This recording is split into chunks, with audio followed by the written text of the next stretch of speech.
Distribusi frekuensi. Apa sih distribusi frekuensi itu? Secara umum, distribusi frekuensi adalah penyusunan sebuah data yang dimulai dari data terkecil hingga terbesar dan membagikannya ke dalam beberapa kelas atau disusun berdasarkan kelompok serta kategori tertentu. Distribusi frekuensi dapat digunakan untuk menyederhanakan penyajian data sehingga lebih mudah untuk dipahami sebagai sebuah bahan informasi. Distribusi frekuensi merupakan salah satu konsep dasar dalam statistika. Oke, di sini akan saya bacakan algoritmanya ya, menggunakan flowchart. Nah, di sini dia nanti program akan start. Setelah dia start, nanti dia akan minta jumlah datanya, jumlah data mahasiswa gitu. Nah, setelah diinputkan jumlah data mahasiswa, dia pertama-tama dicek dulu apakah dia sesuai gitu dengan syarat-syarat ini, yaitu apakah lebih besar sama dengan 30 dan lebih kecil sama dengan 100. Jika tidak, maka program akan minta ulang data gitu. Datanya harus sesuai dengan ini. Jika belum sesuai, maka dia akan ulang dan minta data lagi. Nah, jika sudah sesuai, maka dia kemudian akan minta input nilai mahasiswanya sesuai dengan jumlah data yang ada di sini. Selanjutnya, setelah melakukan input data tersebut akan diurutkan dari yang terkecil hingga terbesar. Kenapa? Itu fungsinya untuk mempermudah menentukan nilai minimum dan maksimumnya ya. Bagaimana caranya? Nanti saya jelasin di programnya saja.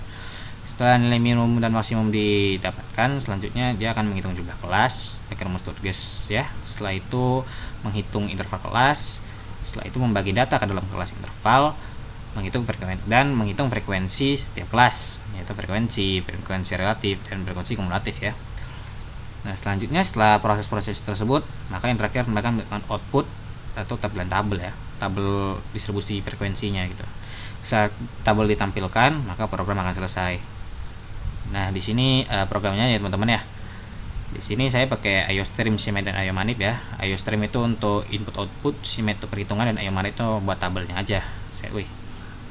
Oke, di sini saya langsung aja. Di sini saya pakai data 100 ya, karena arraynya masih array statis, jadi menurut saya 100 sudah cukup banyak ya.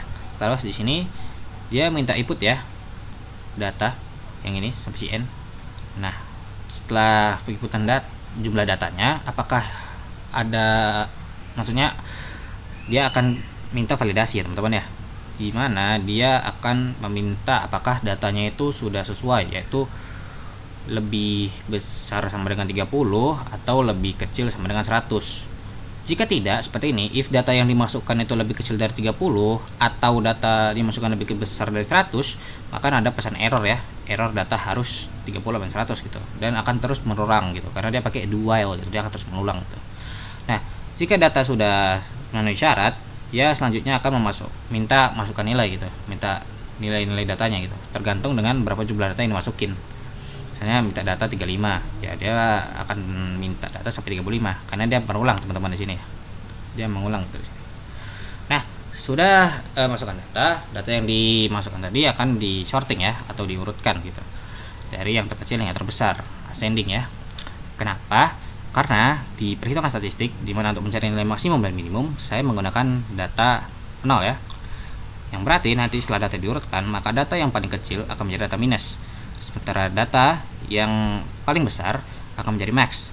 Nah, sini data maksud saya n kurang 1 adalah karena misalnya nih data 35 dan 0 sebagai 1. Maka 0 sampai 34 itu sudah ada 35 angka. Nah, nanti kalau tidak ada n dikurang 1, maka nanti datanya dibikin sampai 35, yang dimana itu sudah menjadi 36 angka. Jadi itu sudah lewati batas ya. Jadi saya bikin n kurang 1 biar perhitungannya tepat saja. Setelah mendapatkan nilai maksimum dan minimum, kita mencari range ya, dimana rumusnya itu adalah max dikurang min. Nah, setelah max dikurang min, kita mencari nilai kelasnya nih. Nah, di kelas saya menggunakan round ya untuk pembulatan.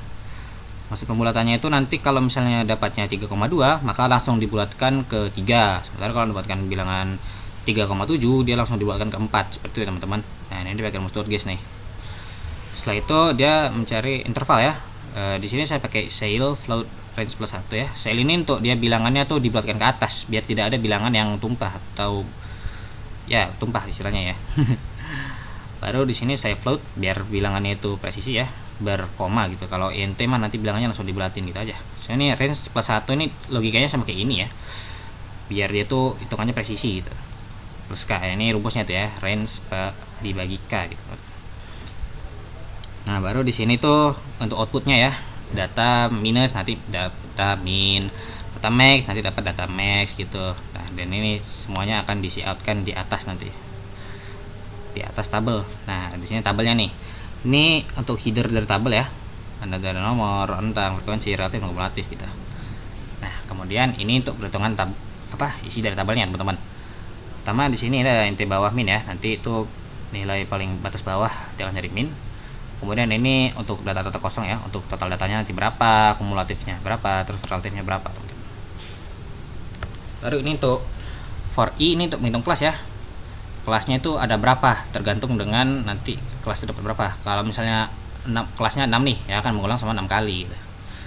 Nah di perulangannya itu ada apa, pertama yaitu ini batas bawah ditambah p kurang 1. Ini logiknya sama kayak yang nilai max tadi ya teman-teman, karena dia mulai dari 0 maka nanti dia akan dikurang 1 gitu. Misalnya batas bawahnya itu 10 dan terus data intervalnya itu ada 5. Nanti kalau misalnya dia nggak dikurang 1, dia nanti 10 sampai 15, yang dimana itu jadi 6 angka ya, nggak sesuai dengan intervalnya. Jadi saya pakai kurang 1 di sini teman-teman. Baru ini untuk pengecekan frekuensinya ya, nanti ini datanya cocoknya masuk di mana gitu, apakah ini sesuai. Kalau sesuai bakal masuk ke suatu kelas gitu. Itu teman-teman. Nah itu ini untuk perhitungan kumulatif dan juga relatif di sini float ya. Setelah itu ini untuk tabelnya, nanti ini cocoknya masuk di mana gitu teman-teman. Ini untuk masukkan tabel ya. Setelah itu ini untuk pakai program saja ya, batas atas 61, dan ini total datanya nanti kurang lebih sama kayak frekuensi gitu teman-teman. Oke, setelah itu di sini adalah tabel juga ya. Ini untuk keluaran tabel untuk bagian bawah, dan kemudian akan diakhiri dengan return 0. Oke, mungkin itu adalah implementasi programnya ya, dan algoritmanya ya teman-teman ya. Selanjutnya adalah demonstrasi program.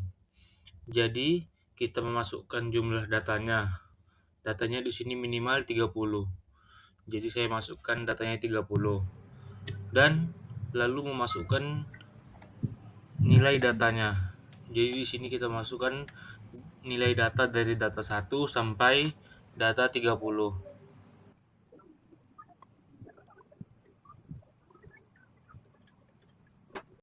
Dapat dilihat dari data, nilai minimumnya itu 39, karena dari data 1 sampai 30, nilai paling minimumnya itu 39. Dan ada juga data maksimum, yaitu 97, karena dari data 1 sampai 30, nilai paling maksimumnya itu 97. Lalu ada range, fungsinya untuk menghitung rentang nilai, dan didapat dari data maksimum dikurang data minimum, yaitu 97 dikurang 39. Dan dapatlah range-nya 58. Ada juga kelas. Kelas digunakan mengelompokkan nilai-nilai untuk mendapatkan jumlah kelas menggunakan rumus Sturges. Rumusnya yaitu 1 tambah 3,3 log 10n. N-nya itu didapatkan dari jumlah data yang kita masukkan. Interval. Ada juga interval. Interval digunakan untuk menentukan jumlah rentang nilai-nilai. Interval itu didapat dari range dibagi kelas, yaitu 58 dibagi 6, yaitu 9,333 dibulatkan menjadi 10. Untuk tabel distribusi frekuensinya, itu ada data rentang, frekuensi, relatif atau berapa persen data ini ada di tabel, dan ada kumulatifnya. Di dalam data rentang ada nilai 39 sampai 48, yaitu jaraknya adalah 9. 9 didapatkan melalui range dibagi kelas atau intervalnya. Karena 58 dibagi 6 itu 9,33, kami bulatkan menjadi 10. Di situ juga ada frekuensinya 2, relatifnya itu 6,67%, dan kumulatifnya itu 2. Jadi, hasil yang diperoleh menunjukkan bahwa program telah berjalan dengan baik dan mampu mengimplementasikan rumus Sturges serta perhitungan interval secara akurat. Hal ini membuktikan bahwa algoritma logika dan aritmatika yang dirancang dalam bahasa C++ telah berfungsi dengan benar sesuai dengan konsep statistika dasar.